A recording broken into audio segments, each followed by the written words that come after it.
কৌশিকীকে বাঁচাতে হাতে বন্দুক তুলে নিল জগদ্ধাত্রী। হ্যাঁ বন্ধুরা, এমনটাই দেখা যাবে।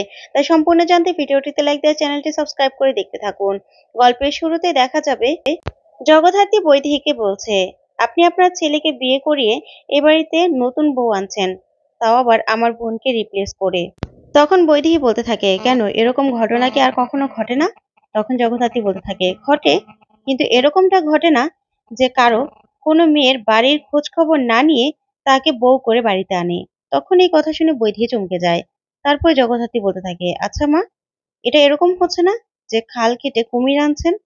আপনি কোনো একটা মেয়ের পরিচয় না জেনে, তার বাড়ির খবর না জেনেই আপনার ছেলের জন্য আনছেন। উৎসবের উৎসবের জন্য আপনি অন্ধ হয়ে গেছেন। কালকে তো বোর্ড অফ ডিরেক্টরের একটা মিটিং আছে না অফিসে? আমি নিশ্চিত যে মালাও যাবে আর আপনিও যাবেন, তাই তো? আপনি না নিজের স্বার্থে ওদেরকে ব্যবহার করছেন ঠিক, কিন্তু আমার মনে হচ্ছে কি আপনি কিন্তু ভুল করছেন। খাল কেটে কুমির আনছেন। তখনই বৈদেহী বলতে থাকে, না, কুমির আমি আগে এনেছিলাম, এখন যা করছি একদম ঠিক করছি। আর যেই খালটা কাটা হয়েছিল সেটা বন্ধ করে দেব, তাহলে আর কুমিরও আসতে পারবে না, বুঝেছো? যা শুনে জগদ্ধাত্রী অবাক হয়ে তাকিয়ে থাকে বৈদেহীর দিকে। তারপরেই জগদ্ধাত্রী বলতে থাকে, এই বিয়েতে আজকে অনেক কিছু হবে, সেটা আমি জানি। আর বোর্ড অফ ডিরেক্টরের কিছু মেম্বার্সও তো আসবে না? আপনি তাদের নিমন্ত্রণ করেছেন। তখন বৈদেহী বলতে থাকে, হ্যাঁ নিমন্ত্রণ করেছি। তখন জগদ্ধাত্রী বলতে থাকে, হ্যাঁ জানি তো। তখন বৈদেহী বলে, আজকে না বিয়েটাও হবে, আর বাসরও জাগা হবে, আর কালকে কিন্তু আমরা মিটিংয়েও যাব। কালকে মিটিংয়ে মালাও যাবে। তখন জগদ্ধাত্রী বলে, জানি তো মা, কালকে ঝড় উঠবে অফিসে, ঠিক না? আচ্ছা, ঠিক আছে, তাহলে যা হওয়ার তাই হোক, আমিও দেখি আজকে কি হয়। এই বলেই জগদ্ধাত্রী উঠে চলে যেতে লাগলে বৈদেহী বলতে থাকে, তুমি কি চাইছো, বিয়েটাকে বন্ধ করে দিতে? তখন জগদ্ধাত্রী বলতে থাকে, শুনুন মা, আজকে একটা ইতিহাস ঘটবে। হয় এই মুখার্জি পরিবারের সব কিছু বন্ধ হয়ে যাবে, না হলে ওই বিয়েটা বন্ধ হবে। তাই এই 2 নাম্বার অপশনটাই তো আমি চুজ করবো, তাই না? তখন বৈদেহী বলতে থাকে, তুমি না কিচ্ছু করতে পারবে না, বুঝতে পেরেছো? তুমি কিচ্ছু করতে পারবে না। তখনই জগদ্ধাত্রী সেখান থেকে চলে যায়। তখনই বৈদেহী বলতে থাকে, কিছু একটা ঘটাবে মনে হচ্ছে। না না, আমি কিছুতেই রিস্ক নিতে পারবো না। এই বলেই বৈদেহী দিব্যা সেনকে ফোন করে। তারপর দিব্যা সেনের সাথে কথা বলতে থাকে। ওইদিকে দেখা যাবে দেবু ওর মেয়েকে নিয়ে কাঁদতে থাকে আর বলতে থাকে, তোর বাবা তোকে তো অনেক ভালোবাসে, অনেক ভালোবাসে, কিন্তু তোদের পাশে আমি সারা জীবন থাকতে পারবো না। আমাকে ছাড়াই হয়তোবা তোর বড় হতে হবে, তোর মায়ের একা থাকতে হবে। আমার আজকেই হয়তোবা তোদের জীবন থেকে সারা জীবনের জন্য চলে যেতে হবে, কিন্তু তোদের জন্য আমার অনেক কষ্ট হবে, অনেক কষ্ট হবে মা। এ বলে দেবু কাঁদতে থাকে আর বলতে থাকে, তোর বাবা তোকে অনেক ভালোবাসে, তোর বাবা সত্যিই খুব ভালোবাসে তোকে। ঠিক তখনই দেবু মেয়েটাকে কোলে নেয়, কোলে নিয়ে বলতে থাকে, তোদের জন্য আমি কিছুই করতে পারলাম না, কিচ্ছু না। তারপরেই প্রীতি চলে আসে আর এসে বলতে থাকে, কি ব্যাপার দেবু, তুমি এখনো কাঁদছো? কি হয়েছে তোমার, বলো তো? ওখানে তোমার ড্রেস রাখা আছে, তুমি রেডি হবে না? তখন দেবু বলে, না, আমার আর রেডি হওয়া। তখন প্রীতি বলে, কেন, তুমি এবারে জামাই? তখন দেবু বলতে থাকে, হ্যাঁ আমি আর জামাই, আমি আর জামাই কোথায় প্রীতি, আমি তো আছি মাত্র কয়েক ঘন্টার জন্য, আবার তো চলে যেতে হবে। তখন প্রীতি বলতে থাকে, তুমি এরকম করে কেন বলছো দেবু, সাজা কাটা হলে ঠিকই তুমি বাড়ি ফিরে আসবে। তখন দেবু বলতে থাকে, না প্রীতি, আজকে কি হবে আমি জানি না, তবে আমি যদি মরেও যাই না, তুমি আমার মেয়ের কাছে কোনোদিনও আসল ঘটনা বলবে না। কোনোদিনও যেন আমার মেয়ে কোনোদিনও বলতে না পারে যে আমার বাবা দাগী আসামি ছিল, আমার বাবা একজন জেলখাটা আসামি ছিল, কোনোদিনও যেন বলতে না পারে। তোমার কাছে আমার অনুরোধ রইল, তুমি আমাকে নিয়ে কি ভাবো আমি জানি না, তবে আমার মেয়ে যেন আমাকে ক্রিমিনাল না ভাবে। তখন প্রীতি কাঁদতে কাঁদতে বলতে থাকে, দেবু, আমি তোমাকে কথা দিলাম, তোমার মেয়ের কাছে আমি কোনোদিনও কিচ্ছু বলবো না, কিচ্ছু বলবো না। তবে তুমি এরকম কেন করছো, তুমি সাজাপ্রাপ্ত আসামি, তুমি সাজা শেষ হলে তো বাড়ি ফিরে আসবে। তখন দেবু বলতে থাকে, জানি না প্রীতি, জানি না, তবে আজকে আমি যদি মরেও যাই না, তুমি কিন্তু আমার মেয়েকে কিচ্ছু বলবে না। তখন প্রীতি বলে, বারবার তুমি কেন এগুলো বলছো দেবু? তারপরে দেবু বেরিয়ে যেতে থাকে। তখন প্রীতি বলে, তুমি কোথায় যাচ্ছ? তখন দেবু বলে, আমি মণ্ডপে যাচ্ছি। এ বলে যেতে লাগলে হঠাৎ করে দেবুর পকেট থেকে বন্দুকটা পড়ে যায়। তখন প্রীতি বলে, দেবু এটা কি, এটা কি দেবু? তখন দেবু পিস্তলটা উঠিয়ে ওখান থেকে চলে যায়। তখন প্রীতি কাঁদতে থাকে আর বলতে থাকে, কেন এসব হচ্ছে, কেন এগুলো হচ্ছে তোমার হাতে, এটা কেন? এই বলে কাঁদতে থাকে প্রীতি। অন্যদিকে দেখা যাবে জগদ্ধাত্রী জ্যাজ সান্যালের ড্রেস নিয়ে রুমে ঢুকছিল। তখনই স্বয়ংভু বলতে থাকে, জগদ্ধাত্রী তুমি এতক্ষণ কোথায় ছিলে? তখন জগদ্ধাত্রী বলতে থাকে, সারা বাড়ির সব কাজ করে, বিয়ের কাজ সব শেষ করে তারপরে আসলাম আমার আসল রূপে ফেরার জন্য, জ্যাঠামশাইয়ের রূপ ধরার জন্য। তখনই স্বয়ংভু বলতে থাকে, না জগদ্ধাত্রী, তুমি যে রূপে আছো তুমি জগদ্ধাত্রী মুখার্জি হয়েই থাকবে। তুমি কিছুতেই জ্যাঠামশাই হতে পারবে না। তখন জগদ্ধাত্রী বলতে থাকে, কেন?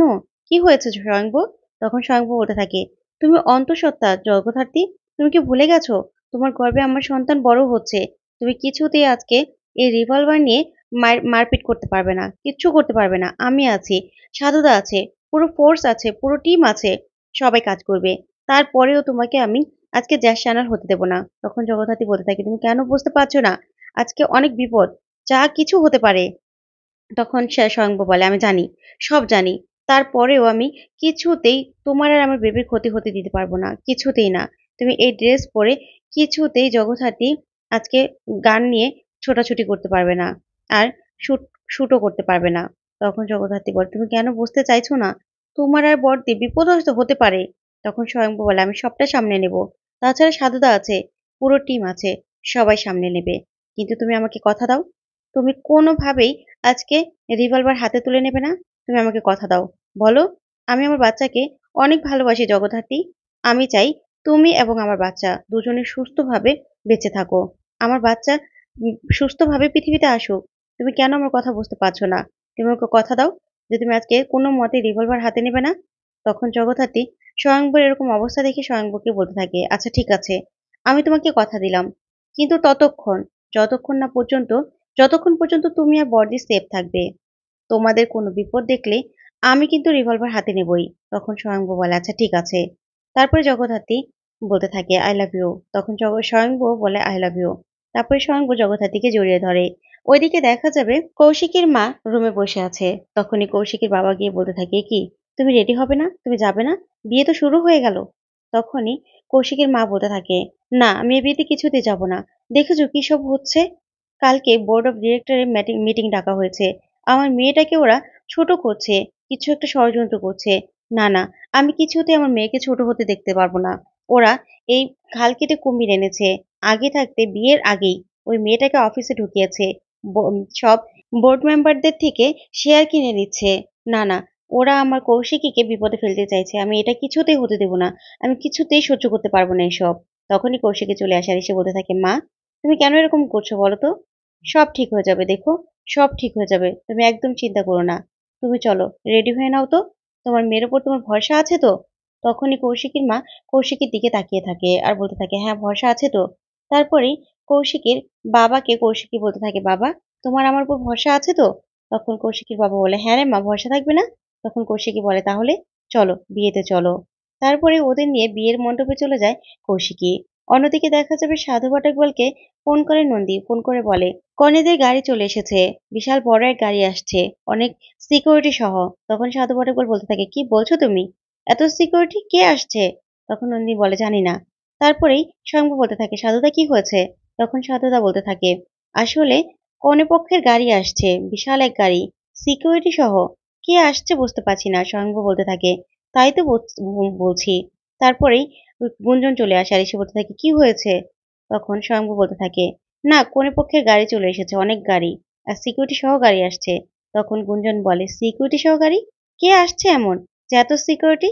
তখন সাধু বটবল বলতে থাকে, সেটাই তো $1,000,000 কোশ্চেন, যে কে আসছে এই বিয়েতে, কোন সেলিব্রিটি আসছে।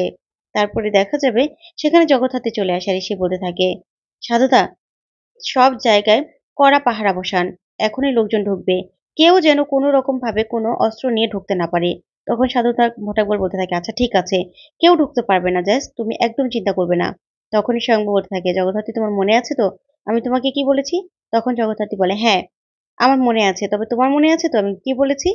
তুমি আর বড়দি যতক্ষণ পর্যন্ত সেফ থাকবে আর তোমার হাতে যতক্ষণ কন্ট্রোল থাকবে, ততক্ষণই আমি এই গানটা তুলে নেব না।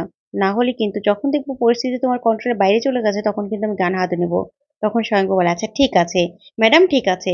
তো বন্ধুরা, আজকের আপডেটটি কেমন লাগলো অবশ্যই কমেন্ট করে জানাতে ভুলবে না। ধন্যবাদ।